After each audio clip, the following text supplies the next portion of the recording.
Praise the lord. దేవునికి స్తోత్రం. దేవుని మాటలో జీవపు ఊటలు.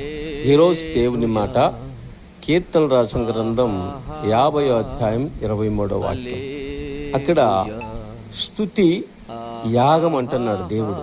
సహోదరి సహోదరుడా, మనిషి దేవుడిని ఎప్పుడైతే స్తుతిస్తాడో ఈ స్తుతిలో నుంచి ఒక సువాసన, స్తుతి ఒక ధూపములాగా బయటికి వెళ్తూ ఉంటుంది.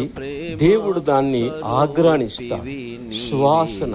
పాత నిబంధన గ్రంథంలో బలులు అర్పించినప్పుడు ఆ బలి అర్పణ నుంచి వచ్చే వాసనని దేవుడు ఆగ్రానించి దేవుడు ప్రజలకి మేలు చేస్తూ వచ్చాడు. అయితే క్రొత్త నిబంధన గ్రంథంలో బలి అర్పణ లేదు, కానీ ప్రభు అయిన క్రీస్తు వారే మనందరి నిమిత్తం మన పాప పరిహారార్థ బలి అర్పణగా అయిపోయి ఇప్పుడు మనకి ఆ విడుదల కలిగించారు బలి అర్పణ నుంచి. అయితే ఇప్పుడు దేవుడు మన నుంచి కోరుకునేది ఏంటంటే స్తుతి.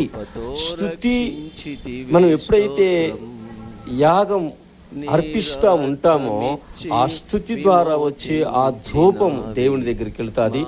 దేవుడు దాన్ని ఆగ్రానించి దాన్ని మేలు చేస్తాడు. అక్కడ రాశాడు, స్తుతి యాగం అర్పించువాడు నన్ను మహిమపరుస్తూ ఉన్నాడు. స్తుతించేవాడంట దేవుణ్ణి మహిమపరుస్తూ ఉన్నాడంట. మనము ఈ భూమి మీద ఎందుకు పుట్టించబడ్డామంటే దేవుణ్ణి మహిమపరచడం కోసమే. ఎవడైతే దేవుణ్ణి మహిమపరుస్తాడో వాడికి దేవుడు మార్గాలు తెరుస్తాడో, వాడి మార్గం సరళమైపోతుంది.